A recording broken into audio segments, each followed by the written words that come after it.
We're too young.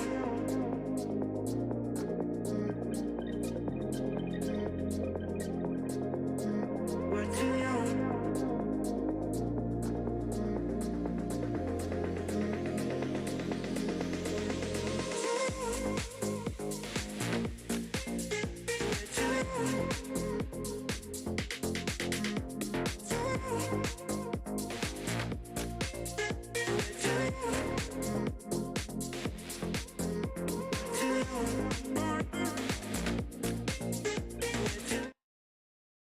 Hello everybody, welcome back to the channel. My name is Andy, that is Aidan, and Sean is also there. For some reason, Discord has frozen. They are there, don't worry. Oh, lovely. But you can hear their lovely voices. Welcome back. Ben Ray, welcome in, dude. Yeah, a lot has happened in the last 24 hours, would you say? Not even that, 8 hours? Yeah, 8 hours. Mental day. It's been a mental day of football. We'll be getting into all sorts of stuff. The first segment we've got is sacked or mutual consent. That is, of course, talking about the 2 sackings that have taken place today. Premier League return. Obviously, the longest 2 weeks ever of international break took place. But we've got Premier League football back, and it's back in abundance. Got a quick segment about Marcus Rashford and his contract talks. And probably his performance today, to be honest. And then everything else we've got coming up. Kirsty, welcome back. Thank you for joining us this evening. Guys, how are we doing? Let's kickstart off with Aidan. I'm all good, mate. All good. Been a good week. Happy to be back here after me little meltdown last week. But yeah, no, I'm all good. It's been a good weekend. It's been a fucking very good weekend. Yeah, we had not a bad replacement in Steve Gerrard. He didn't say much. He kept saying the same thing over and over again. I don't know why that was, but yeah, of course. he has declined a return this week. In spite of you coming back, he didn't want to be a fourth. He didn't want to feel like he was tagging along. I can't blame him. A good weekend for Villa is a happy Aidan. A good weekend for Arsenal. Is it a happy Sean? Absolutely, mate. Plus, we're wearing black today to celebrate and commemorate. Yeah. Commemorate your title challenge. So, Mate, that died at the Emirates a couple of months back already, to be fair. But yeah, I'm glad that plenty has happened, overshadowing Man United's defeat today. I think can't take away from Newcastle on that one. It does kind of put a dampener on the evening, but at least they didn't lose at the early kickoff and ruin the weekend for me. But yeah, that's just how it goes. All credit to Newcastle. We'll get onto that later on. So let's kick us off then with the first segment. Just as we were getting prepared for tonight, just having a little chat amongst ourselves, news emerged that Graham Potter was sacked. Give me your immediate thoughts on that, Shaw. it's too soon. I want to see them relegated. No, I think he was a project manager, and the person in charge of the project should have been Potter, but the owner bought the club. He clearly has played too much Football Manager. The team didn't gel, and instead of blaming himself, it looks like he's blamed Graham Potter, who I think is a great coach. Somebody will be very lucky to pick him up. But Chelsea just seems to throw money at problems. I think Aidan said how much it cost us to sack him. Yeah, so 21 million they paid Brighton, obviously, to hire him, and then they've now had to pay him 60 million to terminate his contract. So a total of 81 million just on your manager. That is, and bear in mind they've had not even there. 3 managers this year. That's mental, isn't it? That's just... Yeah. Yeah, news came in just before he was sacked as well from Sky Sports that they're planning to buy an up-and-coming youngster. And I think, what on earth is going on? Like, spending all this money has kind of got you into a mess. You need a bit of stability before you start throwing more money away. Does this mean that Chelsea might be in the same sort of trouble that Everton are looking at the minute? Mm. God, I hope so. Yeah. Getting them banned. Get them banned. There's got to be something. Oh, have we lost Aidan? Oh, I think we might have lost Aiden. Uh, Are we frozen? oh. Oh no, I thought we. Oh, he's back, he's back. I don't know who's I weak. thought we froze then. You did freeze out a little bit there. But yeah, Ben saying we'll take Potter at West Ham. That's a good point. How is Moy still in the job? I think he's probably counting his blessings after a win today, considering what's gone on for everything else around him. Yeah. Henry, welcome in, dude. Chelsea will have Bielsa next, only hope. To be fair, that would probably still be a bit of an upgrade on Potter. Yeah, it would be Bielsa's class. I think there is one glaringly obvious choice, and I can't help but wonder if that has something to do with Potter being sacked. What was it? I can't remember his name now. Nagelsmann getting sacked because we had a conversation like last time saying that is this only because Tuchel was available and they didn't want to miss out? Have Chelsea done the same thing here? Because they seem to back him through a lot worse than losing to Villa. Do you know what I mean? Like, with no disrespect to Villa, that was a great win for Villa, but they're at similar places in the table. Chelsea are having one of their worst seasons. You know, Villa are in a bit of a transition. Have Chelsea just gone, right, we need to act now because otherwise we're going to miss out on another young manager, another great manager? I don't know. Like, a lot of people were saying they should give Potter to the end of the season, and to be honest, they're that far in. They're not winning anything, are they? No. They're not going to get relegated. Ideally, they should probably just give him to the end of the season and then see how we got on with the new signings once they've got gelled and everything. And the fact that they've now spent 60 million, to sack him. Now, how much they're going to bring this new manager in on a big contract, no doubt, stupid money, and he's not really that proven. Yes, he's in the Champions League with Bayern Munich, but again, it's a Bayern Munich squad who's they're unbelievable. They're top of the Bundesliga now. Like, there's only 1 point away. I don't understand why he got sacked. So I just don't think it's going to be that much of a big upgrade. I don't think he's really a proven manager, to be honest. Like, where was he before Bayern Munich? Leipzig, wasn't he? And what did he do there? Not a great deal. I mean, I think that's a little bit unfair to Potter because there wasn't anyone when he went to Chelsea. No one was saying that he's a bad manager. No one was saying that this is going to be a disaster. I don't think anyone, if they're honest about themselves, say that they thought Potter would be a flop at Chelsea.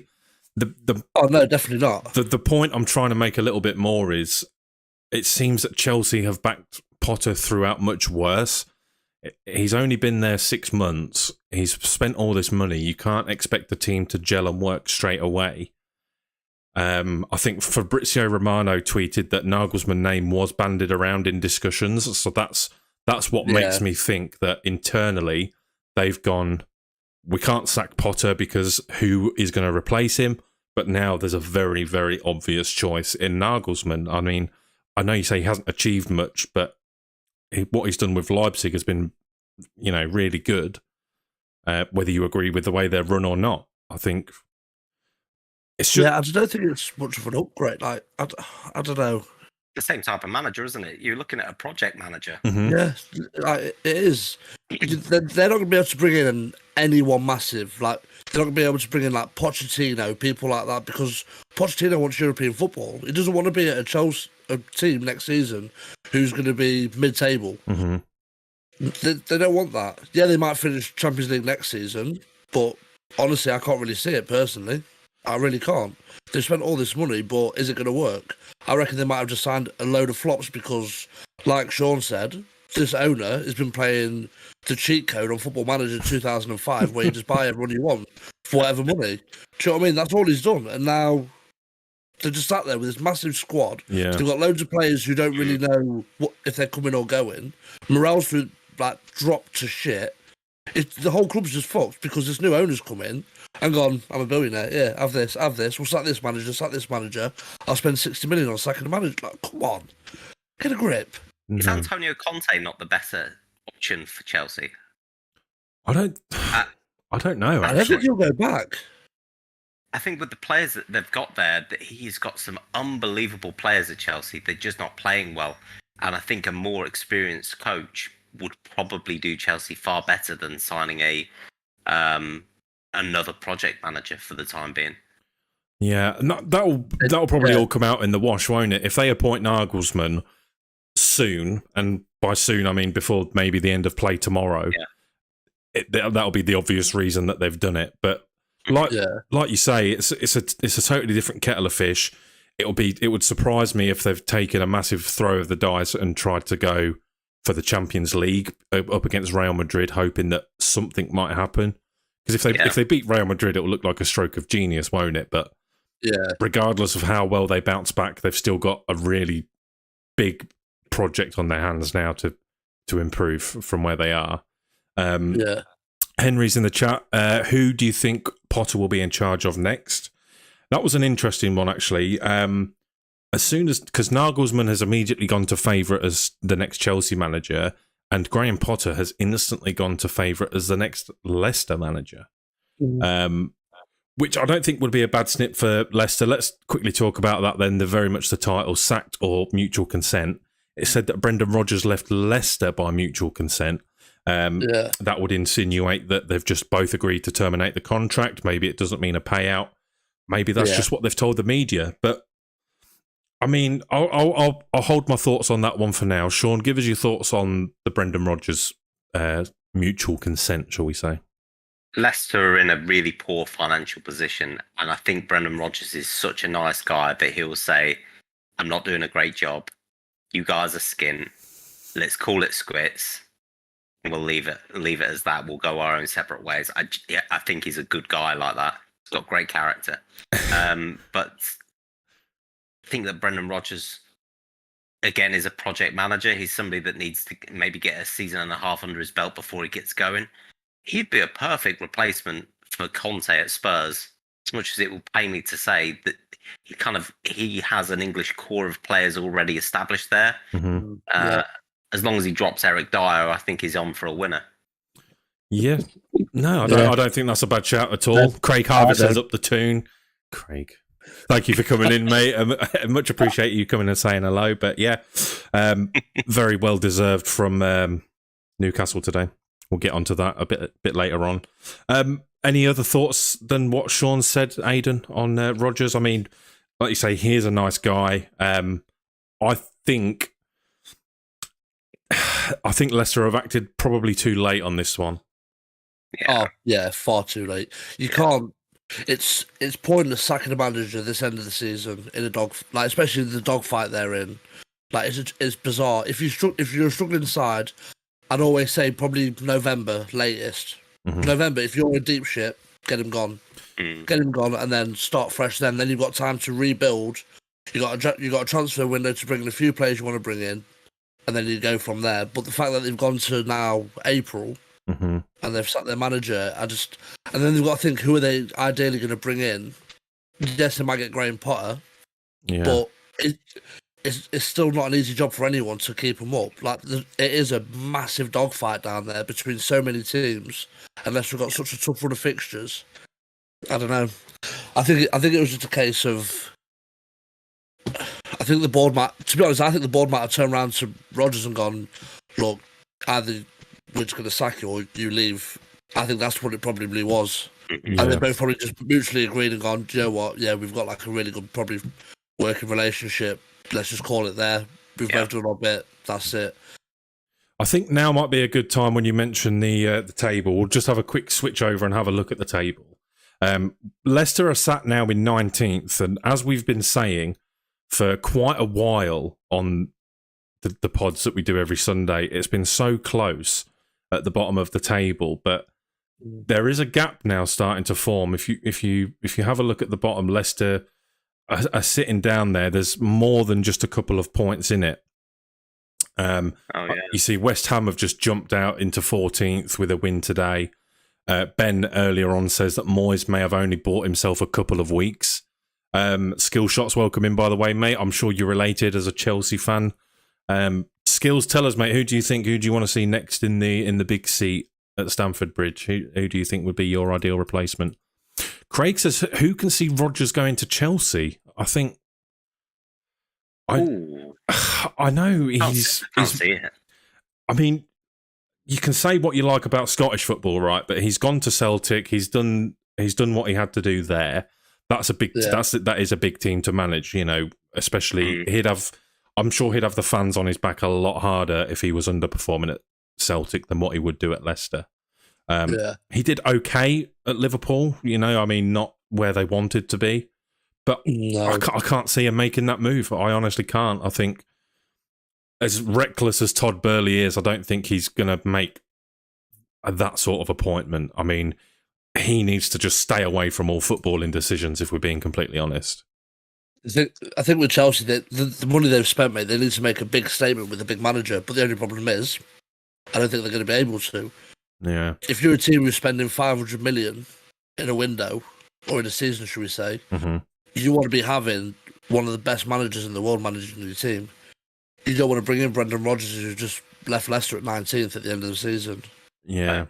Who didn't win the title with Liverpool. Do you know what I mean? Yeah. Another reason why I say it's a little bit too late is you think you have a look back to Leicester's first 7 games this season, a draw on the opening day followed by 6 defeats, I believe it was, 1 point after 7 games. So at this point, alarm bells should already be ringing. Brendan Rodgers' position as manager will be on tenterhooks at this stage. Why are they waiting until there's 10 games or less to sack him when they're starting to get in that dogfight? Because it is a complete gamble. I mean, there are teams worse than them now starting to pick up results, so it does make sense. You know, Bournemouth are picking up results. It is still quite close down there. West Ham are picking up results. Wolves are getting results. Everton might do a bit better. So I just think it was a bit late. I think at the same time that Everton got rid of Lampard, maybe at the same time that Southampton got rid of Hasselhoff. I think that was the time for him to go, right? Yeah, well, we called it. We said months ago when we were talking about teams in like dogfights. I think on one of our first episodes we did when we first started doing this. We were talking about teams in like dire positions, and we said people like Jesse March, Brendan Rodgers, all these people, Frank Lampard, they need to go like now, like November time, and then come now. They're only just sacking Rodgers. David Moyes is still there. Was it 9 games that Leicester went on without a win at the beginning of the season? I know it was a huge amount of games. That's the time. It may well have. It may well have been. I think they only got the first point on the 10th game. Yeah, that's the time that they should have sacked him. I think what they did, they opened up with a draw, and then what was it? They opened up with a draw. I think it was then 6 losses, and that included extra time and penalties against Stockport County in the EFL Cup. Wow. I think it was a very, very poor start, but they obviously saw something in him. I mean, even as recently as when we played them, it's crazy to think that a team doing this poor, they played so well against us. They lost. It was a convincing win for United, but we could have easily been losing that game. Craig says, I know people don't agree with how the money is coming into Newcastle, but how they're a good example of how to spend wisely and the right way. Yeah, that's something. Yeah, I agree with that. That's something I think we can probably have a quick chat about. Craig also says Potter to Leicester. I'd love to see Luis Enrique in the Prem. Yeah, he's been linked with a Prem move quite a few times. When Man United were looking for a manager, I think he was also linked with a Spurs job at one point. Why not? I mean, the Arsenal job, absolutely right. I think, yeah, I mean, Nagelsmann, I think if he comes in, it's just a case of waiting and seeing. Is he just a German Graham Potter? Who knows? But like you say, he wasn't doing bad at Bayern. I think it's just very political. Yeah. Skills says he wants to be the Chelsea manager. Maybe if Parker was out there. Scott Parker? It can't be. No. You can't be calling for Scott Parker. Yeah, no. Oh, he'd be in the perfect place to get his cardigans. Yeah, get them cardies in. No, there's no chance. They need someone massive now. Yeah, I do think Antonio Conte is the best manager for them currently, even if it's just on a short-term contract to the end of the season. Get a project manager, maybe go mental in the transfer window again in the summer. Yeah. But to steady the ship, get them Champions League football, which would be a huge task for them. Mm-hmm. But Antonio Conte for 6 months. Why would you not? I'll be surprised if Conte comes back to the Premier League, to be honest. It would After be his the stint at craziest thing to Spurs. happen this season for sure, but I think Well, no, yeah. Chelsea's job is to now just not get humiliated in the league as much as possible and throw everything, including the kitchen sink, at the Champions League against Real Madrid. That's their season done after that, isn't it? After Real Madrid, so That's what I'd be doing. I'd be focusing purely on the Champions League now and doing whatever the hell we can to get as far as we can in that and not even worry about the league. mm-hmm. But just turn up to the league because, let's be honest, they're not going to get relegated, are they? They're going to manage to stay up. But my main focus would be the Champions League now. Yeah, and Craig Harvey saying we all forget Zidane is out of work as well. Yeah, I think he does sometimes fly under the radar as a manager. He obviously worked very well with Real Madrid, but that is Real Madrid. It will be a big test for him. Yeah. I think Zidane's waiting in the wings for somewhere where he can't really fail. Literally. Potentially PSG. Yeah, exactly. Yeah. Imagine Zidane goes to Chelsea, knocks Real Madrid out of the Champions League. Oh my God. And then, that'd be carnage. And then the alarm goes off and you wake up and close the laptop or whatever it is. That's enough for that. Yeah, that's not a bad shout at all. We'll quickly move away from that then and we'll go into the subject that Craig brought up because I think it's a very valid discussion.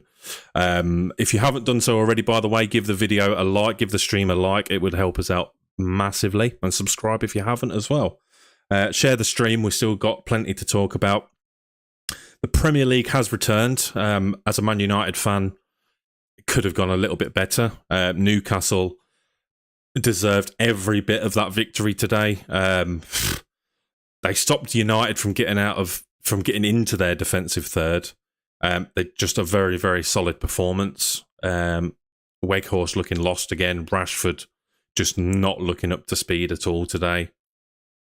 But yeah, that injury that he was carrying. Yeah, it must have been that injury, right, that kept him out of international duty. That toe. The fans, the noise, even just through watching it through Sky, the noise the fans were making was just absolutely incredible. I mean, I give them full credit on that. It's put them level on points and level on games played now, just as we thought they were starting to bottle a top four challenge. Yeah. In Newcastle have only lost twice at home in the last year, both times to Liverpool. So that's an absolute credit to them. A totally different Newcastle. You could even argue that was a weaker Newcastle side that they put out against us in the Carabao Cup final. And it just shows how much of an advantage that home game can have. Not many teams, I don't think many teams can boast that in the Premier League. I think you could probably argue Leeds, Newcastle, Palace, just having an absolutely mental home atmosphere that sometimes pushes you over the edge. Hello. I just heard something. Villa Park, mate. Aiden's mic's playing up, I think. Just ignore what he's saying. It's just coming out all spewed. But the Villa Park atmosphere is going to be absolutely rocking next week, isn't it? Because there's a VIP turning up to Villa Park next week. You better believe I will be there live in Birmingham, top off, probably a little bit too intoxicated. Wipe your feet on the way out. You wait till this fucking podcast's over.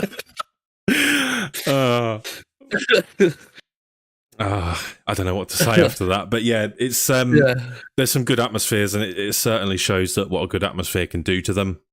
We'll very quickly talk about the Newcastle. Newcastle's money was controversial, obviously, because it was from Saudi. I think it gets controversial when you start bringing politics into it. I don't buy into the political stuff. I think that a lot more has been said about it recently because obviously there's a potential Qatar takeover of Man United. Money coming from questionable sources. The sole bidder for Man United is only worth 1 point something billion. So how is he bidding almost 6 billion for the club? But regardless, I don't think there's anything that you can do to stop where the money is coming from. You've just got to get behind the team, the players, the managers, and just be happy that your club's doing well. I don't think there's anything more to it. The only thing I can question is like a Man City. Like, imagine we've said this before, as a Man City fan, you get these rich owners and they start breaking rules left, right, and centre and put your club in jeopardy. That's where you want to be worried. Yeah. But Newcastle, spending wisely. They're not going out and buying superstars. They are paying good money for them. They're not like little snips like, Brighton are signing. They are expensive players for what they're paying. But they're the right signings. And if they can secure top 4, even European football in itself will attract bigger names than what they're attracting now. So, an exciting time to be a Newcastle fan, would you say? Newcastle is. They're very much in their Colo Touré, Richard Dunn era at the moment. Wait until they've got a couple more years under the belt, a couple more European campaigns, and then they'll go out. They'll get their Agueros. Get their Robinho soon. Yeah. They'll do a Robinho soon.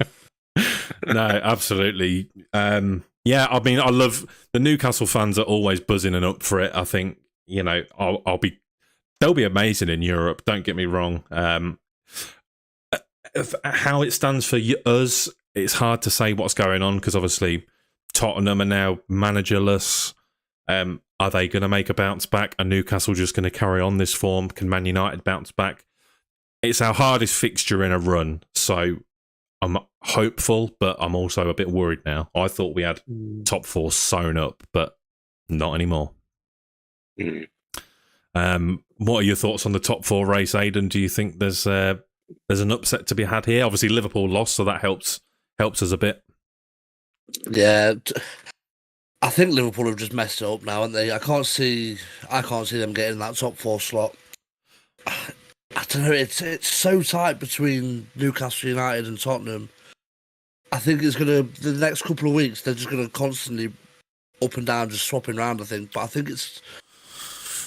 Yeah, I don't know. Both Newcastle United Newcastle and Man United, are both a point clear of Tottenham, and they've both got a game in hand over them. Liverpool are sat in 8th. They've played the same amount of games, but they're still 8 points behind United and Newcastle. Also, you look at Brighton; they've got 2 games in hand as well over Tottenham. Yeah, I don't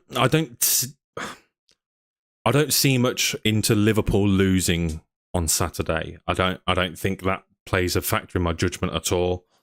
I still think they're very, very capable of putting a good run together. City just outplayed them, but that's why City are 2nd and Liverpool are 8th.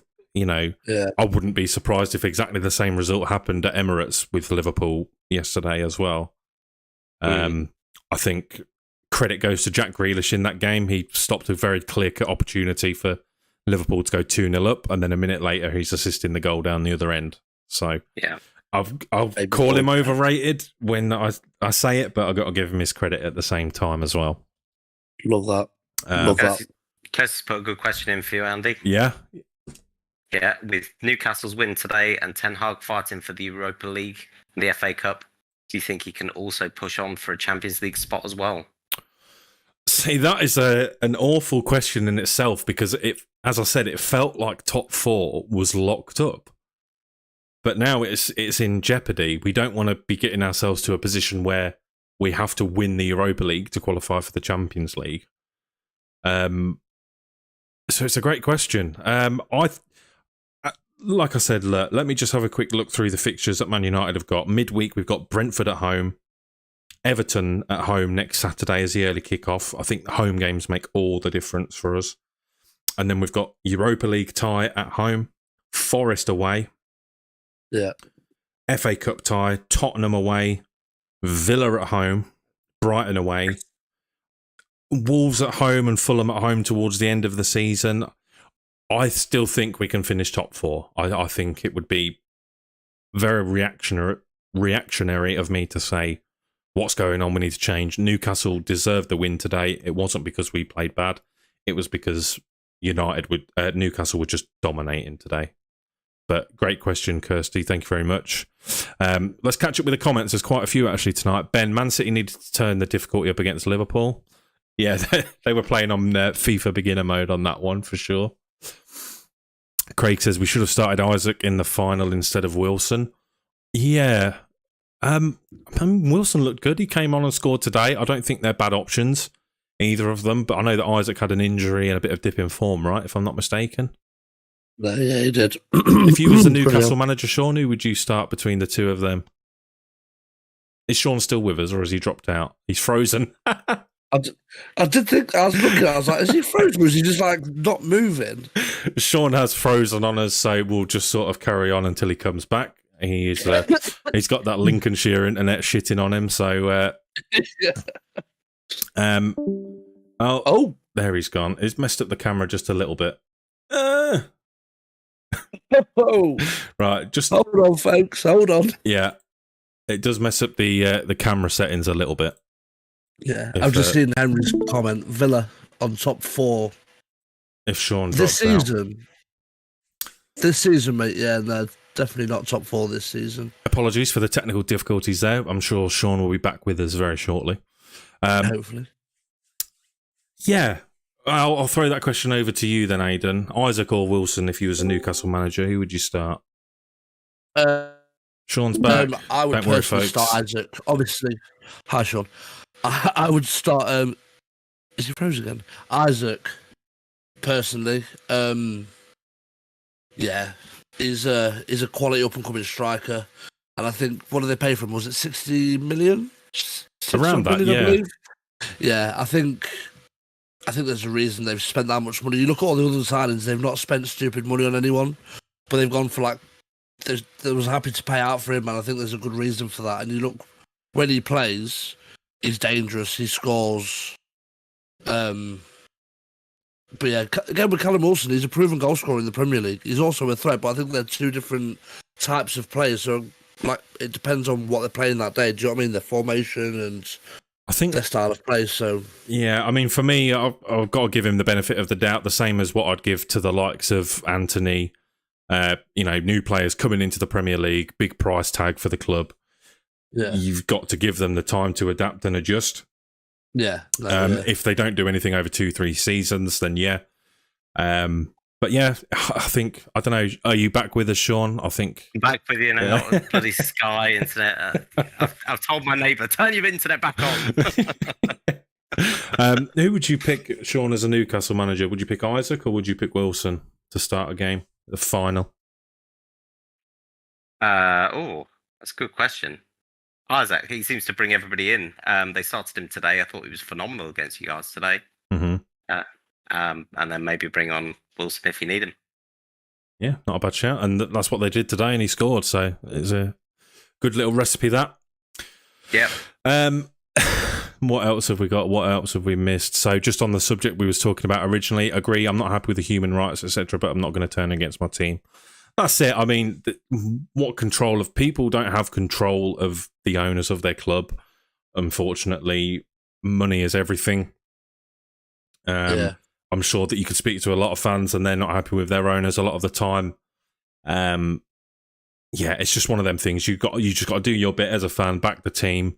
You can speak out about it and you can talk about it. Absolutely no problems with that. But I think at the end of the day, it's not really going to change much, is it? You're not going to support your team any less. I think unless there was something really extreme that an individual had done that had been integrated in the club. I don't know. It's a messy political area. I don't know. Are you on about Mason Greenwood? No, we're on about the owners of a club. Oh, okay. Yeah. Sorry, everything that you're saying. Stop bringing Mason Greenwood into these conversations, Sean. God damn it. That almost turned dark real fucking quick, didn't it? To be fair, he has been back in the news again this week, but I don't think there's any justified articles that are credible. So until there's some more sort of official releases from maybe the club or his representatives, we're probably best not to speak about that. Villa Noted. Villa on top 4. I'm not exactly sure what that means. He's saying Villa get top 4, but he's a tosser. So, yeah, no, we won't get top 4 this season. But do you know what? I don't see why we can't finish top 6 in the next. Even there's no reason we can't this season, and there's no reason we can't next season. Yeah, top 6 this season. There's no reason. Couple of people slip up. We carry on with the form we're in. No reason we can't get top 6. Yeah. But then next season, next season we have to aim for top 7. Yeah, mathematically it's not possible. I've just pulled up the Prem table again on the screen for people to see. If you compare yourselves to Brighton, obviously they've got the 2 games in hand, but you're only 2 points behind them. Plenty can happen in 10 games, but it's certainly European football is not an unrealistic ambition for Villa next season. I don't think at all. No, not at all.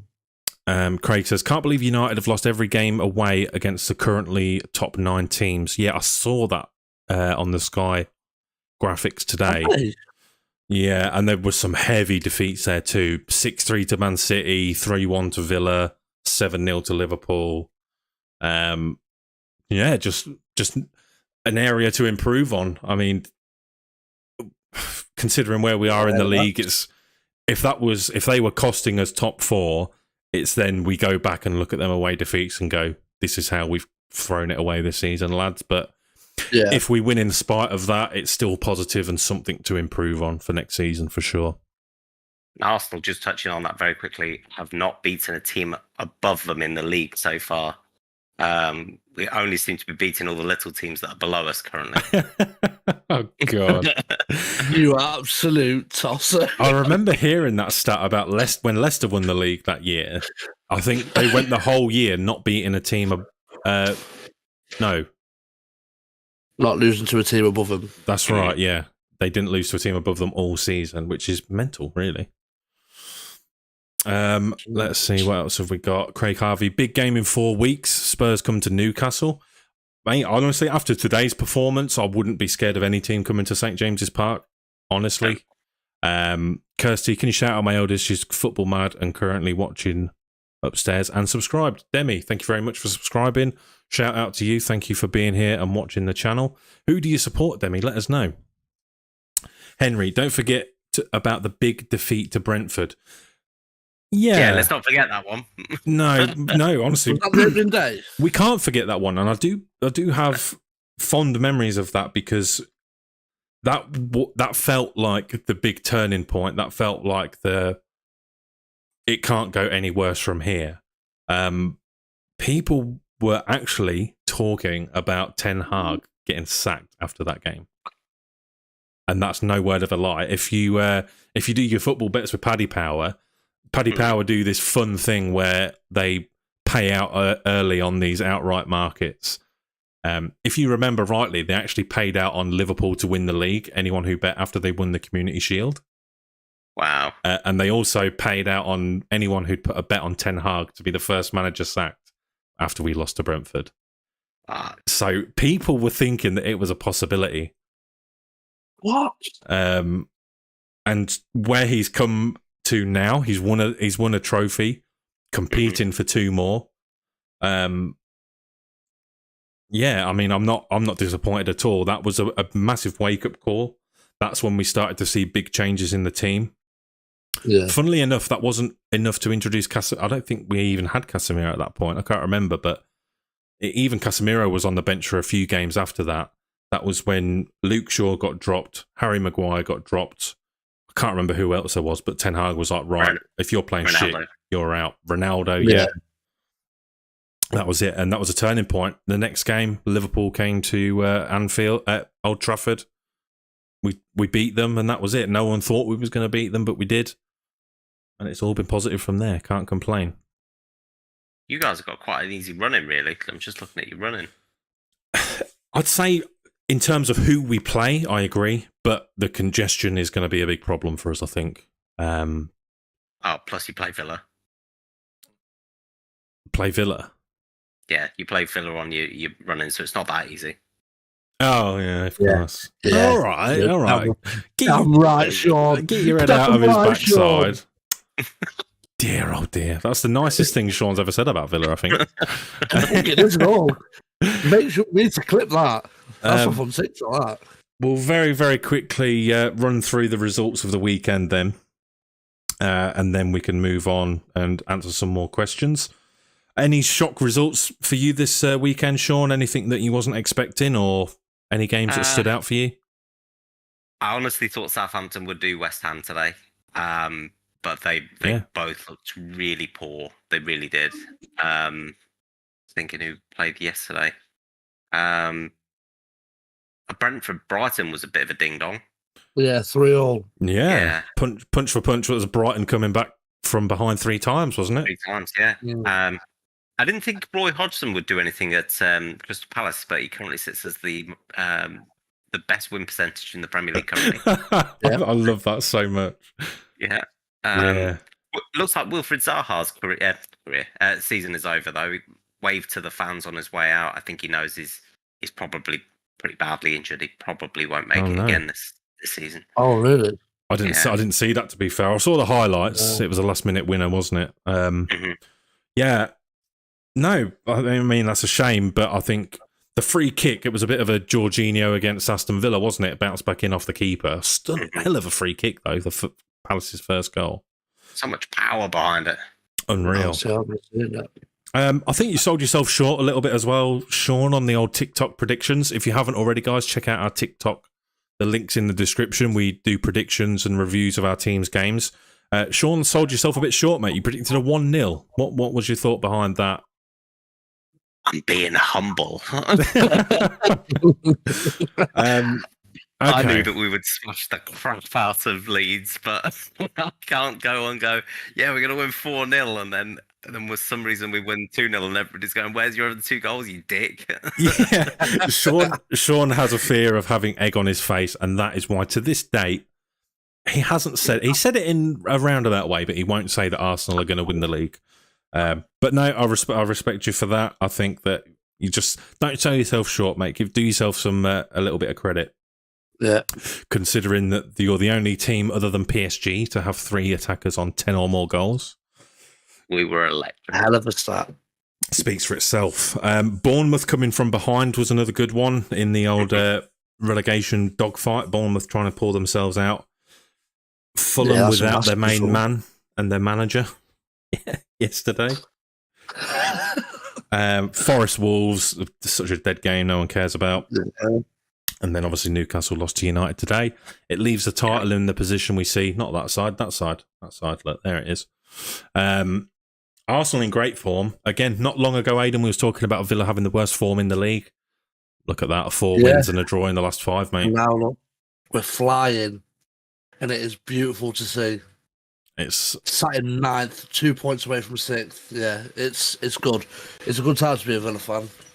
It's lovely, mate. It's very nice. The relegation fight still continues. Bournemouth pulling themselves out. Southampton sit at the bottom, 23. Leicester on 25 points. Everton 26. Obviously, Everton play Spurs tomorrow, so that should be an interesting one. Hoping for an Everton win. I've got not a vested interest in who gets relegated. Henry has asked us about. Not sure if we've spoken about it, but who do we think is going to get relegated? We have on previous episodes actually spoken about it a couple of times, but it changes so often each week. So check out those other videos if you want to see our predictions. We'll probably go back and check them out. I'd say, as it stands, I said Bournemouth, Southampton, and Wolves, but I don't know about Wolves. But yeah, I don't remember what I fucking said that. I think you said Bournemouth, Southampton, Everton. Yeah. Sean, you said Leeds, right? Yeah, that's right. Bournemouth, West Ham, and Leeds, I said. Yeah. There was quoted today, I can't remember who was commentating or punditry for the West Ham game, but they said it feels almost like West Ham are too good to go down. Do you have any thoughts like that from the teams in the bottom 12? I think it's fair to say the unsafe ones. Are there any teams in that bottom 12 that are too good to go down? I think West Ham was a good shout, to be honest. They shouldn't be going down, should they, really, after back-to-back seasons in Europe and the players they've got? No, absolutely. Like the players they've brought in as well. You look at Paqueta, Skamaka, there's no chance they should be playing Championship football. Yeah. Add into their existing team, Declan Rice is number 1 England midfielder. Yeah, exactly. You know, Kera from PSG, Areola, great keeper, Is he a bit of a backup, isn't he, to Fabianski anyway? But yeah, I think. Is he still there? I thought he moved. Did he not move to somebody else last window? Who? No, I'm sure he played for him last week or so, didn't he, Areola? I'm sure he played against us. Yeah, I think Areola's still there. I'm searching Areola, and other stuff came up. So we'll quickly fire through these bottom 12 then teams, and you just say too good to go down or don't care. So Crystal Palace. Too good to go down. Yeah, too good. I disagree with you on that one. I think that given the limited resources that they're being given, they're not being given the opportunity to compete like other players. They're relying on good young players that they have, from within. I think I wouldn't be too bothered if they go down. I think they deserve it not from the manager's perspective, but from the board. Wolves. I hate to say it. Oh, I don't know. No, I'm not bothered about Wolves. Yeah, I think they're a bit stale, aren't they? They probably need a bit of investment. They've got like maybe two or three good players, but not enough to be deserving to be a Premier League side. I don't know. I think they've made some good signings. It's not quite worked out for them. I can't see, even though it's one of my predictions, the earliest ones we did, it's because they weren't scoring goals. But now I don't think they can go down. Wouldn't say they're too good, but West Ham we've covered. Forest, I think they could easily go down. I wouldn't miss them much at all this season. After this season, but the players that they've signed are too good to go down. Yeah, but they're just not gelling. So that well. Almost a reckless revolving door of transfers at Forest. Yeah, it's not paid off well for them. They're like budget Chelsea, aren't they? They didn't buy a bloody squad, mate. They bought an army. Bournemouth, I'm not going to sit on the fence. I've said it before. Shit club, shit ground. Get gone. Yeah, get down. Go to League One. Leeds, for atmosphere and fans, even though they are arseholes, it's a Premier League atmosphere. I love it. I love seeing away trips at Leeds just for the fire, but wouldn't bother me if they got relegated. What do you think to Leeds? I think I don't like Leeds fans because they're deluded, aren't they, Henry? I know you're still in here. Oh, Henry's a Leeds fan. Oh, yeah, he is. Yeah, he didn't mention that. He didn't mention that in a hurry. No, Leeds fans are like a little bit deluded, but I like them in the Premier League. I feel like they deserve to be in the Premier League, but their fan base pissed me off. Yeah, I don't think that they've got enough quality in the team. They're still playing Liam Cooper, and I think he's a championship goalkeeper, defender, and Luke Ayling as well. I don't know how he's blagged a career as a right back. He is awful. Gave away a penalty for a random kick on Gabriel Jesus yesterday, and very nearly put the ball in his own net as well. Yeah, I don't like Luke Ayling at all, I have to say. His talent's questionable, and his attitude is just like, I don't know, mate, you're not Cafu. Like, just chill out a little bit, mate. Looks like a scabby pirate. Yeah. He looks like Jeff Hendrick if he was a little bit better looking. Yeah. I don't see that. Ben Ray, Southampton are going down. Take your pick of anyone up to Palace. See, I don't know. Southampton have shown a little bit more than some of the teams in the last few games. Obviously, they got a draw against us, a draw against Spurs as well, I think it was. And like Sean says, it was a surprise that they lost today. I think with their matches coming up, they've got Man City at home, which they're capable of beating them, knock them out the EFL Cup. Palace at home, Arsenal away, then Bournemouth at home. A couple of bad games in there, but I don't think it's enough to guarantee that they go down. I might have argued that earlier. Demi said, tell Sean Arsenal is my team. However, she cost me a fair amount of money buying the different football kits, as she changes her mind so often. Is that a bit of a glory hunting thing going on there? Oh, Jesus. Boo, Demi, boo. Boo, yeah. Hey, you're more than welcome if you want to join the Man United fan base. We'll welcome you. It's painful sometimes, but... Yeah, lots of glory hunters over there. Well, not in the last few years, there hasn't been, I tell you. We're getting our first sniff of glory in the last 5 years, 8 years, or 10 years, you could even say. But yeah, we love it. Yeah, Craig and Henry both saying that they think Forest are going to go down. I don't know. They're just inconsistent. I couldn't really make a judgment on them. Do you think Everton are too big to go down? I think Everton needs to go down. Yeah. As a club, they're too big to go down. Yeah. But they probably need to strip the egos out of that club by going down and then coming back stronger. I think you strip more than egos out of that club if they go down. I think you put them to the point of virtual bankruptcy if they go down. Surely. Well, yeah. They've got that new stadium that's meant to be built. Is it next season? Be done next season or the season after? There's already question marks about their financial situation, and losing that Premier League money is not going to help. You get parachute payments, but it's not going to help you. No. Yeah, no, if they go down, mate, they're in deep shit. Shame. Yeah, I don't know. I mean, alliances aside, you don't want to see a club go bust, but with irresponsible ownership and decisions, you reap what you sow. It is what it is. I'd much rather it be Liverpool or City, but City's time will come, mate. You get exactly what you deserve in this game, and I think mismanagement, it's just not acceptable, and I'm sure if the fans don't deserve it, that's a fact. Leicester, are they doomed? I think they're not too big to go down. That's the thing. They've won the Premier League, they've been in Europe, but they've not maintained it. I mean, I know they dropped off straight away, didn't they? Really? I mean, I know they had obviously the tragedy with the owner and everything that happened there, but you'd think that on the pitch and the football matters would still sort of not dip to such a low. Yeah, I think they've just been managed poorly. Yeah, I think they're a championship club that's had a really good run out in the Premier League, a really good run out. But it's time to go back in your box. Yeah, I think and they're going to let Harvey Barnes. They're going to let one of their best players. They haven't replaced Vardy, who was he was only limited stock for what he had anyway. He had a phenomenal season, but he was already getting towards the end of his career as he peaked. Yeah, you're going to be letting Tielemans go. You know, free. Yeah, exactly. Mahrez, you was never keeping hold of. Same with Kante. Schmeichel's left. You've not really replaced your keeper. I think. Yeah. It wouldn't be undeserved, and it wouldn't be a huge question mark if Leicester do get relegated. No, I agree.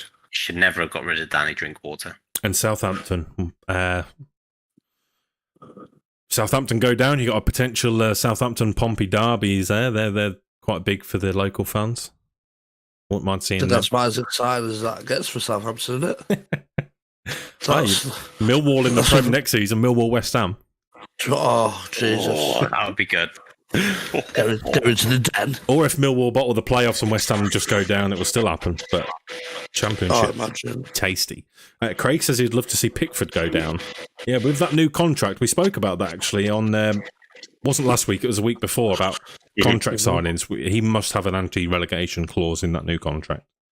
Yeah, 100%. Got to be. And talking about contracts, we'll move on to Marcus Rashford.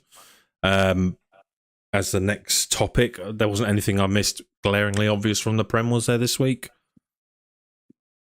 I think Aidan wanted to talk about Aston Villa. There was something you wanted to talk about, wasn't there, Aidan? Ollie Watkins? Ollie Watkins. About how when doesn't Aidan want to talk about Ollie Watkins? I love Ollie Watkins, right? Everyone slags Ollie Watkins off, right? So yesterday, when I was watching the Chelsea game, a stat popped up on the screen. Ollie Watkins, since 2020, is the fourth top goal scorer in the Premier League. Only Salah, Kane and Son are above him. Now, for me, that is a phenomenal stat.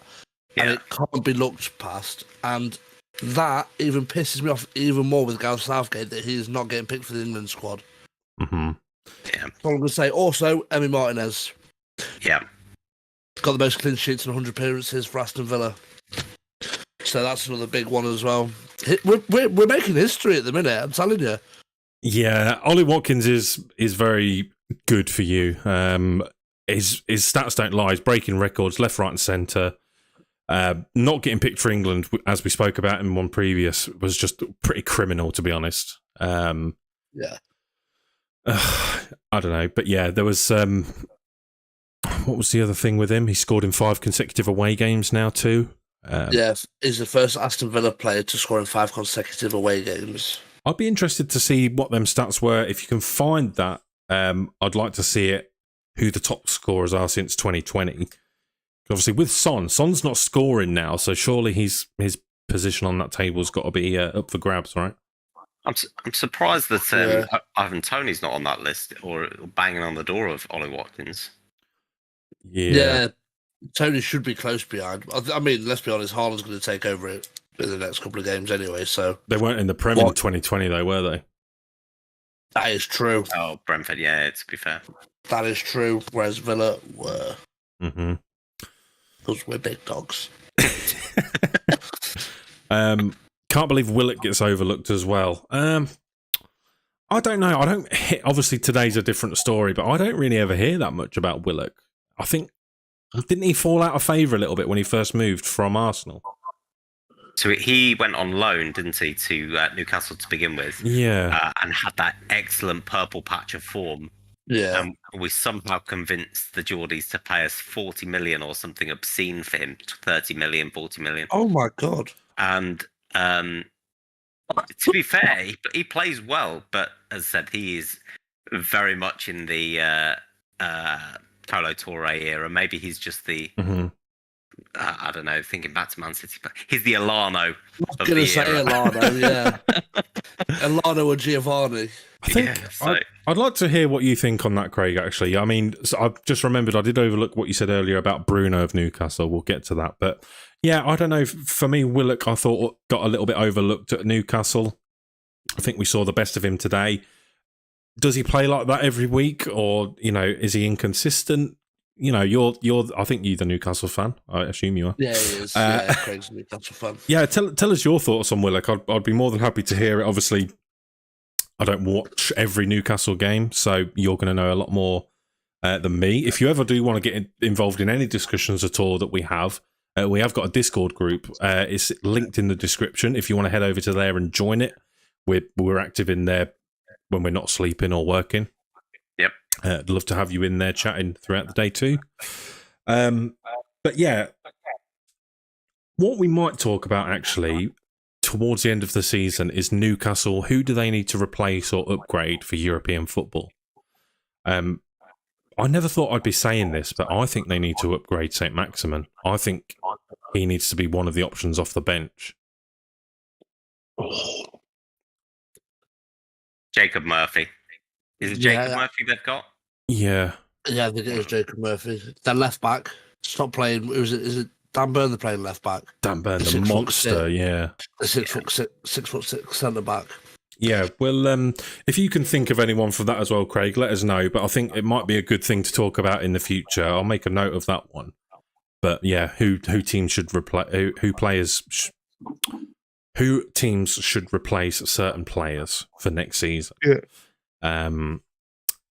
But is Villa history, so does it really matter? I don't know what you mean by that, Ben, I'm afraid. I think you're saying that Villa's history doesn't matter. In Ollie Watkins, yeah, I get you now. Who does Ben Ray support?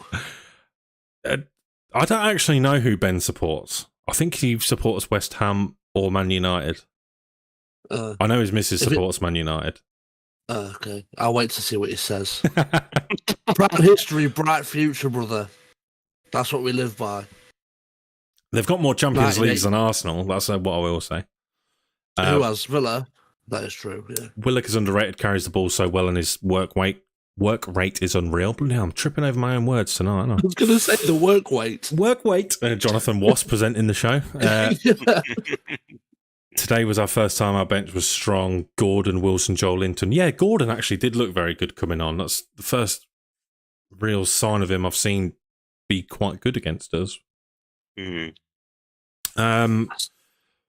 So yeah, moving on then. Marcus Rashford. Sean, you brought this conversation to me earlier in the week, talking about Rashford's contract. Yeah. What was it that you saw? £400,000 a week that he turned down in the summer. Mm-hmm. That is an obscene amount of money. I think it's probably, this is what we were talking about the other week when we said De Gea signed a £500,000 a week contract because Sanchez was on it, or 400,000, 450,000 because Sanchez was on it. And you have to draw the line somewhere. Otherwise, every time a player comes to a new contract, they want more.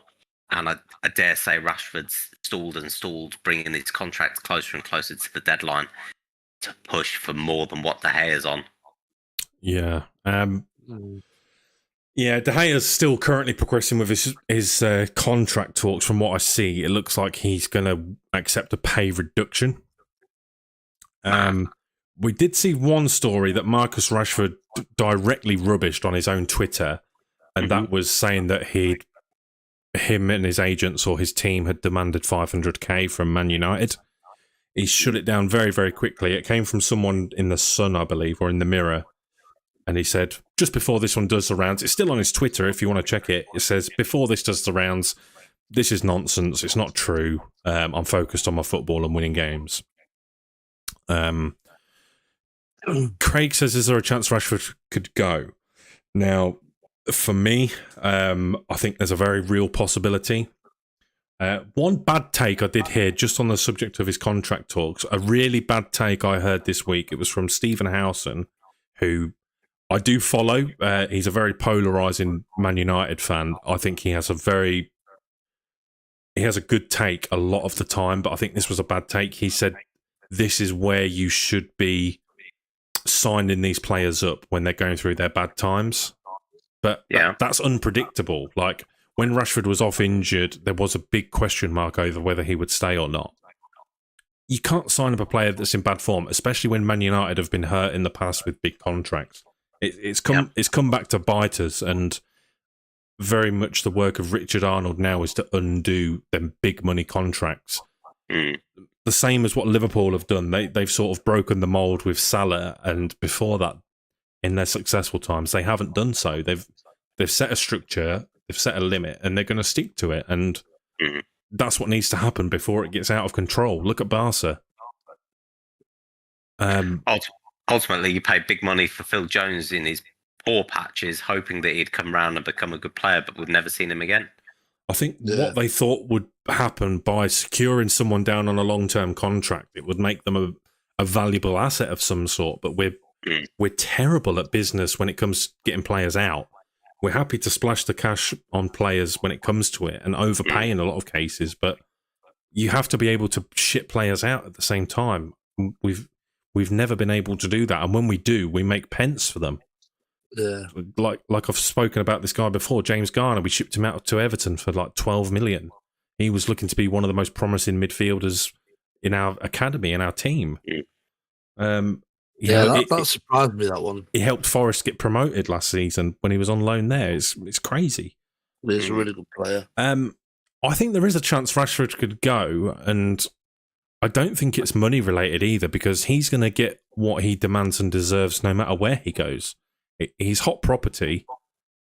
I think he's got a bit of an allegiance to Man United, but at his age, at the same time, he knows that he's got 2 big contracts left.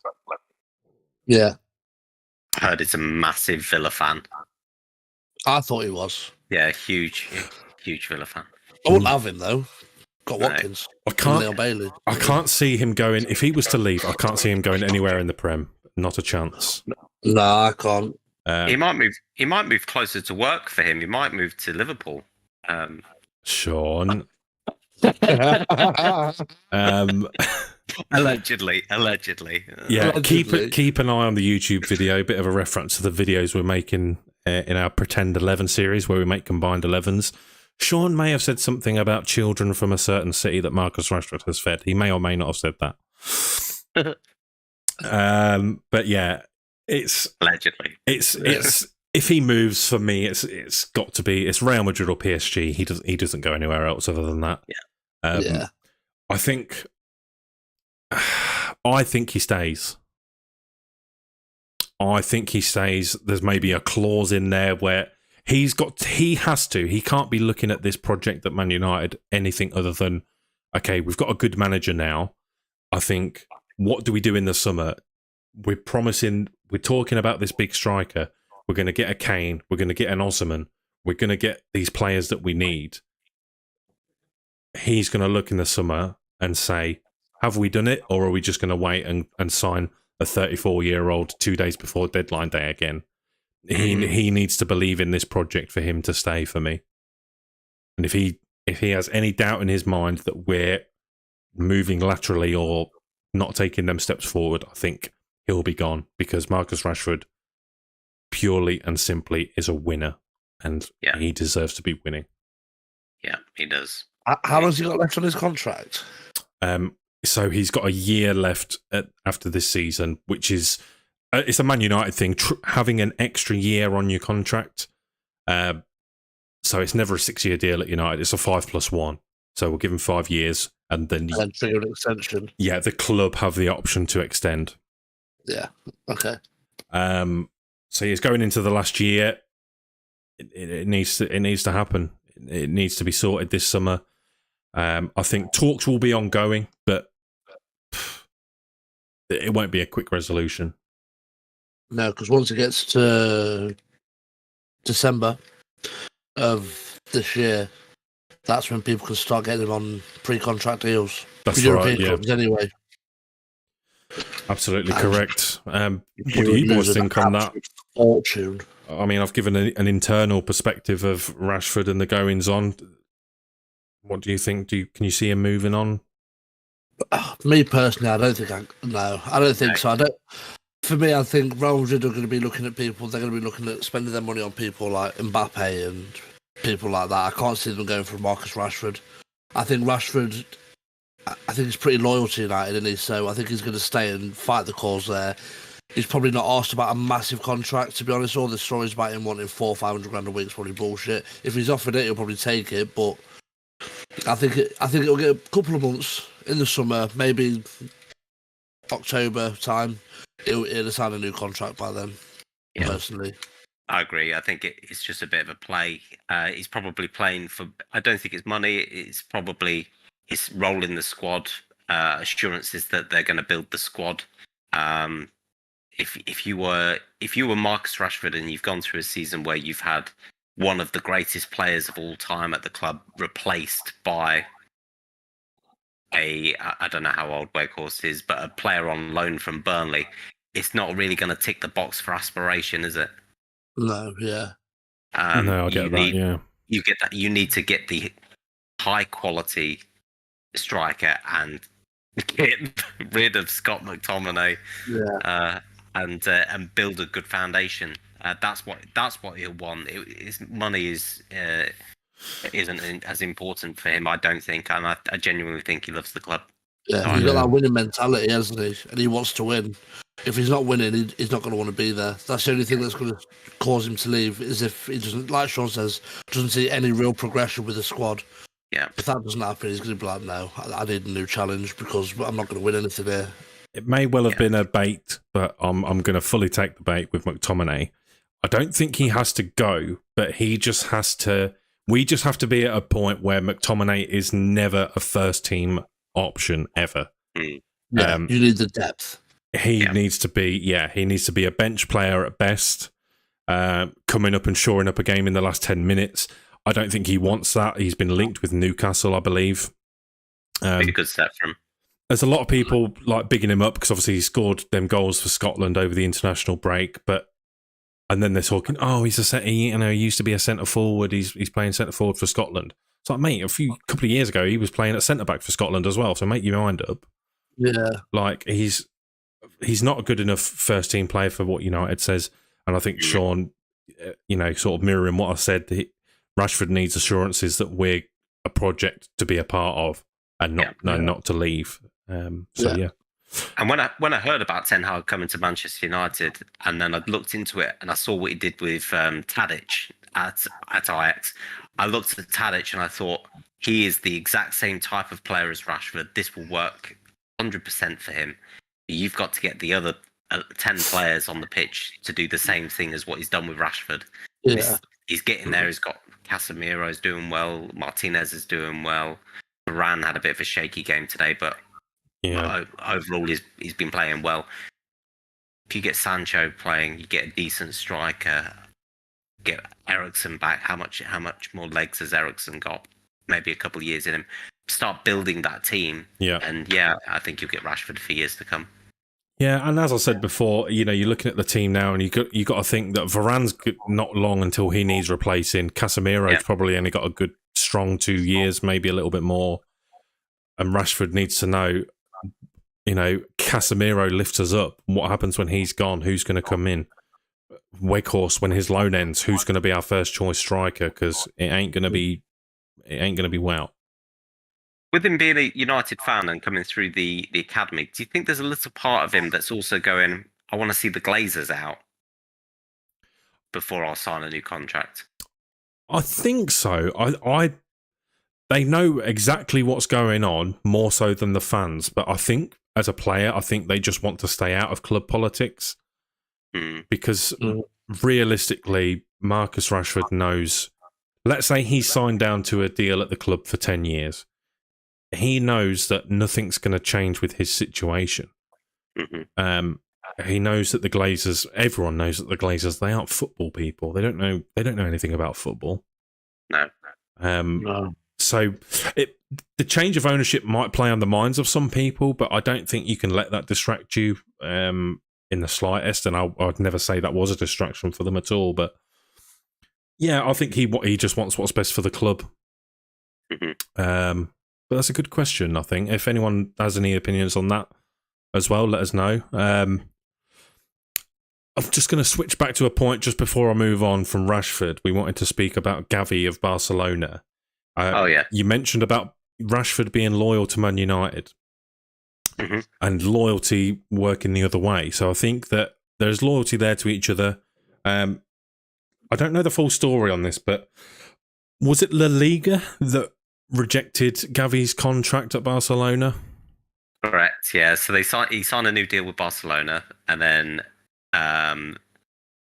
teams around that, I think Real Madrid have been leading a charge against appealing everything that Barcelona are currently doing. So the league then blocked him, and then an independent body said that what they did was legal, and then they reviewed it again with the league, and then they said actually no, it's not, and therefore they've taken back. He can't even have the shirt number that Barcelona gave him because that was part of the contract. So they've essentially just gone, everything you've just done, Barcelona, you're not allowed to do, and it's as if it didn't happen. So he's back on his previous wages. He doesn't have his shirt number. He's still a youth academy player, which can still play for the first team under the Liga rules. But once he signs that contract, they wouldn't be able to register him, and that's why it's illegal. Yeah. But the fans booed him yesterday because he had a bit of a poor game, but to boo a player who's 18 years old, is mad. You should never ever get onto a youth player like that. No, we doing his had best. it with, who was it we last had it with? I think it might have been Garnacho. Got some stick, I think, but not from our fans. I think on social media. I can't. When was it? There was a game I think we either lost or drew, and it was on social media. People was getting onto him, but yeah, it's crazy criticising youth like that. Him signing that contract, in my eyes, I know he's securing his future and all that stuff. You're not going to say no to the money, but would you also say that was him sort of committing and showing his commitment to the club? Absolutely, because a player at 18 years old, you are building for the future there. And I mean, I think they had £1 billion release clause in his contract or something mad. Yeah. And that was the key part that I missed out of that question. Yeah. When you've got a contract clause that says €1 billion to release or 880 million, that's a commitment, isn't it? Absolutely. Yeah. Yeah. And yeah, it's all gone to shit. So it will be interesting. Do you think the same, Aidan? Do you think that's a commitment from the player there? Oh yeah, definitely, 100%. You don't sign a deal at 18 to just for a few years. You're at Barcelona, and I think he's a big Barcelona fan, I believe. Yeah. And to turn up and sign his contract, knowing what's going on with the club, with the situation that they're in, and willing to, be part of their problem and try fix it. I think it says a lot. And then for him to come out, have a bit of a bad game, like Sean says, and to be booed by his own fans, for me, you'd want to question whether you want to be part of this club. Yeah. Yeah. Personally, in my eyes, like I said before we did this, he needs to move on. Get out of there while he can, because personally, I think this club's going to go downhill very quick. Yeah. They've got Pedri and Gavi, haven't they? They're like They've got three, Pedri, Gavi, and Ansu Fati, three of the best prospects in world football, and they're just rotting away in that club. Ansu Fati's dad came out and kicked off the other day about Ansu Fati not getting any game time at all. I think he's played, I think his dad said 2 or 3 minutes in the past year or so. Mm-hmm. And it's just wasted talent. Let him go. They paid him all these wages. Let him move on. Stop ruining all these quality footballers. I think they've almost got no other choice but to get rid of them when it comes to the summer with the transfer budget. But do you not, just going back to Gavi, do you not think that was a little bit blinkered vision, bit tunnel vision of him to sign that contract? He must know what's going on with Barcelona. There's no propaganda about it. It's very clear and obvious how bad their financial situation is. Why would he be signing he's just signing that contract, hopefully, surely. De Jong's not getting paid his wages. Busquets isn't getting paid his wages. Everyone's being asked to deduct. Surely he knew that contract might not get honoured. I don't know. He's 18 years old. If you're an 18-year-old Barcelona fan, you've been offered a professional contract at your club. Do you turn it down? If that's the case, you're taking any contract then, right? Any professional contract that Barcelona offer you that's competitive, but ignore the fact he got offered this mental amount. Any competitive contract. I think he would have. I think even if it wasn't a massive money deal, it could have been, I don't know what he's on currently a week. Let's say he's on $5,000 a week now. If he could get offered 20, 30, 40, he'd probably still take it. It doesn't need to be hundreds of thousands a week. Because you're an 18-year-old playing for Barcelona, one of the greatest teams in the world, and you want to help the team out. I think that's what it is. And then now he's been shut on. So at 18, I'd have taken magic beans. Yeah, literally. I'd pay. You'd play for your club, you'd play for Arsenal, you'd play for United for literally nothing if they offered you a contract.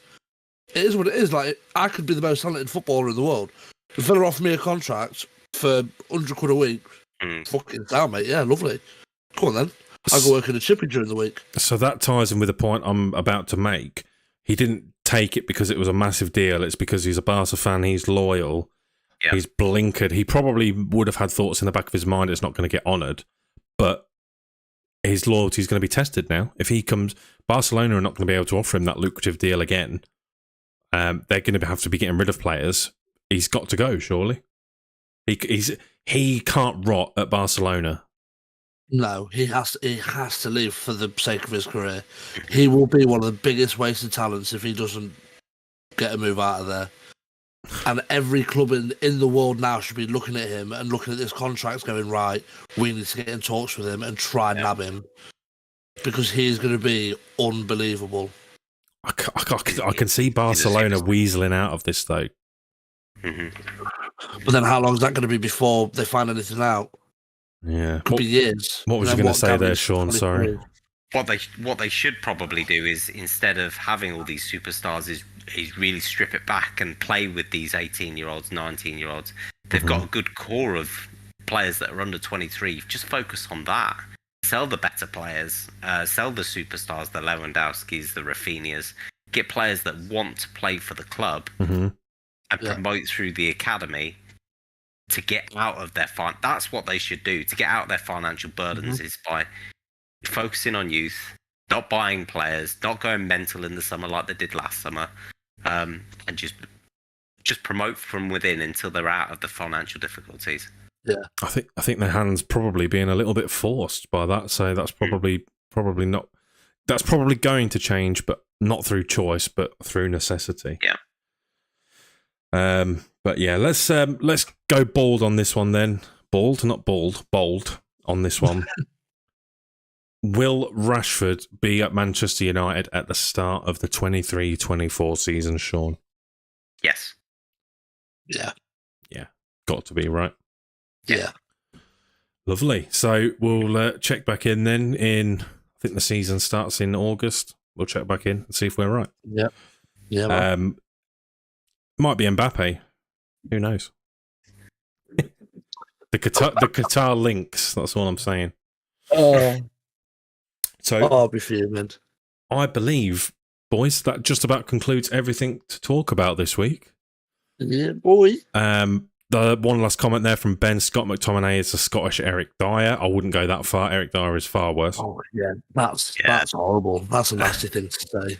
Yeah. I don't know. Also, He's kind of got also- that Unga Bunga head as well, hasn't he? oh, he has got the, yeah, he has. That couldn't be an Unga Bunga head club, but that could probably be one of the 11s we do. Unga Bunga 11. I just want to say, Ben Ray, so is a West Ham fan. You've won nothing, mate. Get out my face. I remember a Europa League semi-finalist. Oh, that's cute. Remember we won the Champions League? Oh, that's... No, do you? I've watched videos. One thing I do want to talk about just on that, this is something that me and my uncle used to laugh at, and I love it because it's just our humour. You may have seen it elsewhere before, but keep an eye out for this in the future if you ever see this. You know, when you're watching any sort of sports on TV, and especially punditry or presenting, you will see Roy Keane, for example. Let's say Roy Keane's commentating on a United game, and it will say, won league titles with United, won FA Cups and Champions League. Yeah. They'll always have, in some spaces, someone who's never achieved anything in their career, and it will say something like West Ham. It will say, "Oh, Declan Rice, Europa League quarter finalist." Like, right after it says that, and we always laugh at these. And I think the funniest one I ever saw was darts.